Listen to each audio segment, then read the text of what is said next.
Moms கிச்சனில் ragi chapati, healthy ragi chapati எப்படி பண்ணுறதுன்னு பார்க்கலாம் வாங்க. தேவையான பொருட்கள் என்னென்னு காமிக்கிறவங்க. ராகி மாவு, கிரவுண்ட் நட் எண்ணெய், சால்ட்டு, இது கலக்காவும் காஞ்சி மிளகாய் கோர்ஸ் அரைச்சி வச்சுருக்குறாங்க, முருங்கைக்கீரைங்க, கேரட்டு, ஆனியன்கள், க்ரீன் சில்லி வச்சுருக்குறாங்க. இது வந்து அரைக்கிறதுக்காக வச்சுருங்க. இது இப்போ மாவு வச்சுருக்குறாங்க. இது நெய்யுங்க,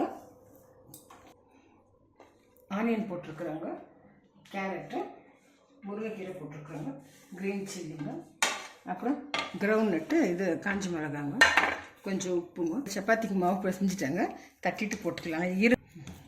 இப்போ எடுக்கிறாங்க. இப்போ ராகி ரொட்டி ready ஆகிடுச்சுங்க friends.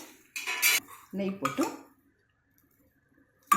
Ground nut chutney வச்சு சாப்பிட்டா ரொம்ப டேஸ்ட்டாக இருக்குங்க ஃப்ரெண்ட். நீங்களும் ட்ரை பண்ணுங்கள். பசங்களுக்கு வீக்லி ட்ரைஸ் பண்ணி கொடுங்க. ரொம்ப ஹெல்த்திங்கிறது, போனுக்கெல்லாம் ரொம்ப நல்லது, கால்சியம் எல்லாம் இருக்கிறதுனாலங்க, உடம்புக்கு நல்லதுங்க. ட்ரை பண்ணுங்கள் ஃப்ரெண்ட்ஸ். தேங்க்யூ ஃபார் வாட்சிங்.